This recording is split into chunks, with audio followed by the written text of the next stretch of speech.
చెప్పాల్సినవి మీకున్న ఫ్యాక్ట్స్ అన్ని క్లియర్గా చెప్పారు. సో ఇక్కడితో అయిపోద్ది అనుకుంటున్నారా? ఫర్దర్గా కొంత ఇక్కడితో ఆగకపోయినా నాకు వచ్చే నష్టం ఏం లేదు. నేను ఒక్కటే చెప్తా, వీళ్ళందరూ ఇవన్నీ చెప్తున్నారు కదా, కాల్ రికార్డ్ చేయండి. నేను కేవీ రావుతో మాట్లాడినట్టు ప్రూవ్ చేయండి, లేదా కేవీ రావు నాతో మాట్లాడినట్టు ప్రూవ్ చేయండి. నేను ప్రజా దర్బారు పెట్టేటప్పుడు ఎవరు వచ్చి ఉద్యోగాలు అడిగినా ఏది అడిగినా కూడా నేరుగా ఫోన్ చేసేవాడిని, కానీ అంతకు మించి ఏ యొక్క ప్రతిఫలం ఎవరి దగ్గర ఆశించేవాడిని కూడా కాదు. సాయిరెడ్డి గారికి జగన్తో ఉన్న రిలేషనే ఈరోజు సాయిరెడ్డికి ఇబ్బందులు గురవుతుందని అనుకోవచ్చు. కొంతమంది దానికి మా పార్టీలో, అంటే మా గత పార్టీ, నేను ఏ పార్టీలో నుంచి అయితే నేను రిజైన్ చేశానో ఆ పార్టీలో ద్వితీయ శ్రేణి నాయకులు ఎవరైతే ఉన్నారో వాళ్ళు నాకు మా నాయకుడికి మధ్యన అభిప్రాయ భేదాలను సృష్టించి జగన్మోహన్ రెడ్డి గారి మనసుని విరిచేటటువంటి ప్రయత్నం చేసి వాళ్ళు విజయం సాధించారు. 3.5 సంవత్సరం పాటు అవమానాలకు పాలై నేను దిగినటువంటి ప్రతి మెట్టు కూడా కొంతమంది పైకెక్కడం జరిగింది, వాళ్ళు పైకెక్కేదానికి ఉపయోగపడడం జరిగింది. దీంట్లో చాలామంది పాత్రదారులు సూత్రధారులు ఉన్నారు.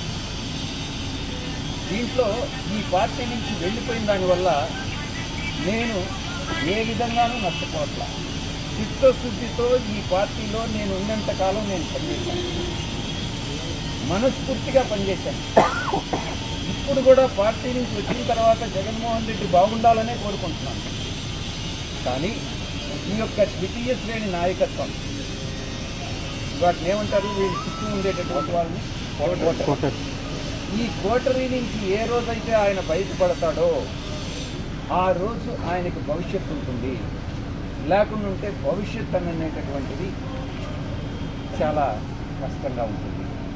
ఇంతకన్నా మీకు చెప్పగలిగింది ఎక్కడ బయట నుంచి పోయేటటువంటి ఇన్ఫర్మేషన్ ఈ యొక్క కోటరీకి అనుకూలంగా ఉంటే, ఎవరినైనా ఆయనకి పరిచయం చేయాలి, తీసుకెళ్ళాలి అని అంటే ఈ కోటరీ కానీ అంగీకరిస్తే వాళ్ళకి ఏదో ఒక రకంగా నయానో భయానో, లేకుంటే మంచిగానో కాళ్ళు పట్టుకోనో చేతులు పట్టుకోనో, లేకుంటే ఆర్థికంగా ఏదో ఒకటి చేసో వాళ్ళు ఆయన దగ్గరికి పంపిస్తారే కానీ దేవుడి దగ్గరికి, పూజారులు అదర్వైజ్ దేవుడి దగ్గరికి పంపిస్తారు.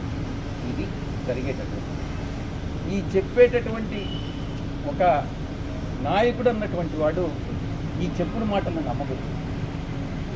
చెప్పుడు మాటలను నమ్మితే నాయకుడు నష్టపోతాడు, ప్రజలు నష్టపోతారు, పార్టీ నష్టపోతుంది.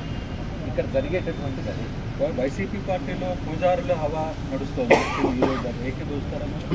తప్పకుండా ఏకీభవించకుండా ఉండేదానికి ఏముంది దాంట్లో. ఈ కోటరీ వల్లనే నేను ఆయనకి దూరం అయ్యాను. నేను ఇంకోటి, ఆయన జగన్మోహన్ రెడ్డి గారితో నేను మాట్లాడినప్పుడు నేను చాలా స్పష్టంగా చెప్పాను, సార్ మీ మనసులో నాకు స్థానం లేదు, నా మనసు విరిగిపోయింది. మీ మనసులో స్థానం లేనప్పుడు ఈ పార్టీలో కొనసాగాల్సినటువంటి అవసరం నాకు లేదు. కాబట్టే నేను ఈ పార్టీ వదిలి వెళ్ళిపోతున్నాను. మీ చుట్టూ ఉండే వాళ్ళ చెప్పుడు మాటలు విని మీరు తప్పుదోవ పట్టద్దు. మీకు ఎవరు నిజాలు చెప్తున్నారు, ఎవరు అబద్ధాలు చెప్తున్నారు అన్నటువంటిది మీరు పూర్తిగా అర్థం చేసుకోండి. అర్థం చేసుకొని మీరు నిర్ణయాలు తీసుకోండి. అప్పుడు మీరు ప్రజలకు ఉపయోగపడతారు. మీరు నాయకులు, అధినాయకులు, ముఖ్యమంత్రిగా 5 సంవత్సరాలు పనిచేసినటువంటి అనుభవం ఉంది. భవిష్యత్తులో కూడా మీరు ఇంకా ప్రజలకు సేవ చేయాలి. కాబట్టి ఈ చుట్టూ ఉండేటటువంటి వాళ్ళ మాటలు వినవద్దు అని నేను ఫోన్లో మాట్లాడినప్పుడు లండన్కి నేను చాలా స్పష్టంగా చెప్పాను. నా మనసు విరిగిపోయింది కాబట్టే నేను పార్టీ నుంచి బయట వచ్చాను.